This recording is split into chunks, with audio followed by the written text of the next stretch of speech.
Now, ladies and gentlemen, boys and girls, this is the greatest lesson you're ever going to get. And a lot of you have already learned this lesson the hard way. Before you put everything back, let's test it out.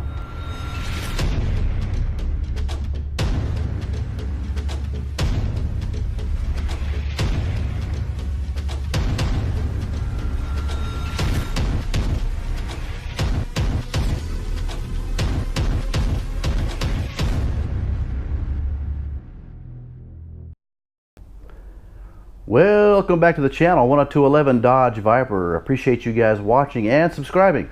So, Viper owners, has this ever happened to you? You come out to get in your cool car that everybody is staring at, and they're staring at you because you're ultra important now because you have a Viper.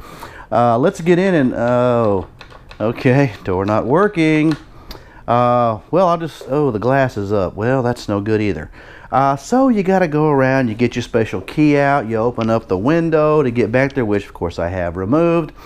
And then people are like, what is this guy doing? Oh my God, they don't understand that sometimes with age, things break. Well, here's an example right there. So if you have been driving around with your Dodge Viper and you can't get in the driver door, or you can't be chivalrous and come around and open the passenger door for your date or your wife, I'm about to show you how to fix that because we want it to work. All right, first thing we're going to do is take out 1, 2, 3 Phillips head screws. And this little guy right here, you don't necessarily need to take out, but it makes it a lot easier if you take it out because you're going to have to wrestle this little top away from this, and that allows you to kind of pull down on this a little bit and give you some play. So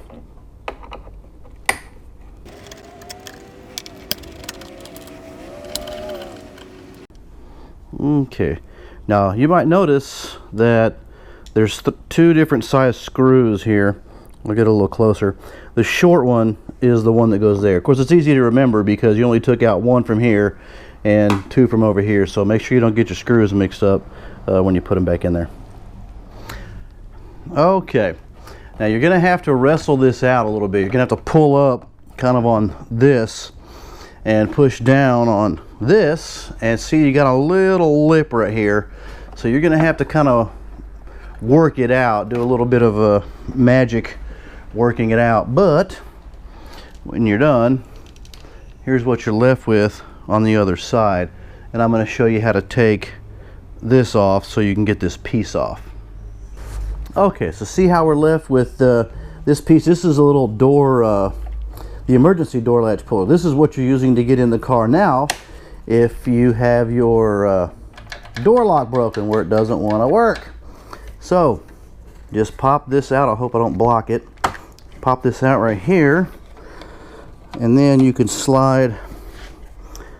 So see this little indent right here? You can slide it out. I'm probably going to block it with my hand. There we go. All right, we got it. Now look at that. We're free. Let me show you the culprit of why your door is not working. See right there? That's the back of the push button. And I bet you when we take that off, it's going to be filthy dirty. And we're going to clean it and put it back. And then guess what? You can open the door again. Take your little needle nose pliers here, your cute little needle nose. Here, pull that bad boy out. Don't lose it. Now let's see what we're looking at. This just comes right out, and I bet you if we look up in there, it's dirty. This one's a little dirty, but if yours isn't working, it's probably much dirtier than this. My driver's side was filthy. All right, let's put some canned air up in there and see what we do. A little bit of dust. Push the button. Work it a little bit. All right. Now let's do this one here. Yeah, there you go. Push it down a little bit.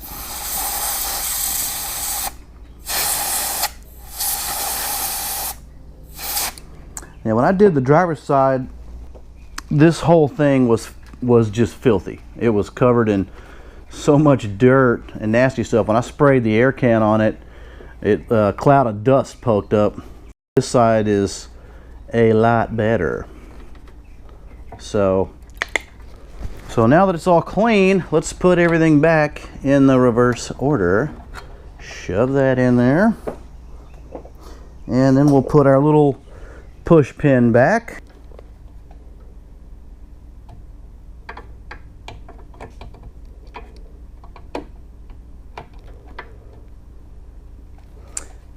All right, that's in.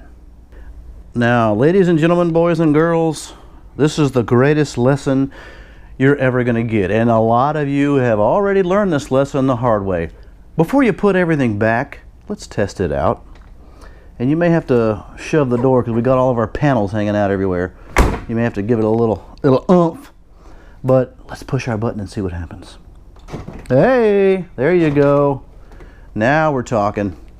She's working. So let's put everything back and we'll be good to go. Okay, sorry I didn't film putting that door latch thing back in there, but it's actually pretty self-explanatory. You just slide the button back in there and then put it down and make sure you put it exactly where it goes. There's an indentation for it. It's pretty easy to tell. Okay, now we just need to put this back in there, and it will be a little bit of a wrestling match. This guy against this guy, and this is like the guy trying to tag in, but you know, we're just gonna have to make it work. So we'll get it in there, and then it's just a matter of putting the screws back and it's done. Easy peasy. Okay, so we're all done. Everything's back together. And if you're in Texas, Florida, Georgia, then wipe all your sweat off the car that you just put on there because it's super hot. Alrighty. There we go. Looks good. Moment of truth.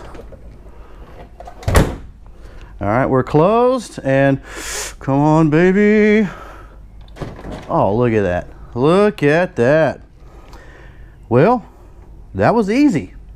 And if you've been driving around with your door button not working and it's embarrassing, you got to reach in or leave the windows down, or I don't know what, climb through the window like Bo Duke.